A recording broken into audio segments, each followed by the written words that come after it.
مشفق الرحیم د مسلمانانو زړونه وګټل. نوموړي د هاشم امله یادونه راڅازه کړل. خو څنګه؟ ټول حقیقت په دې ویډیو کې وګورئ.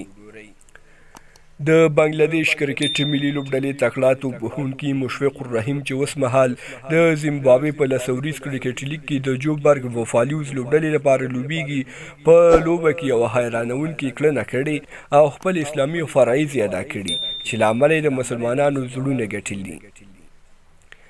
مشفق الرحیم په خپل کمیس یعنې شرټ باندې د اړوندې لوبډلې د سپانسر نوم او نښان لرې کړی او اجازه یې نه ده ورکړې چې دغه نښان یې په لباس ولګول شي.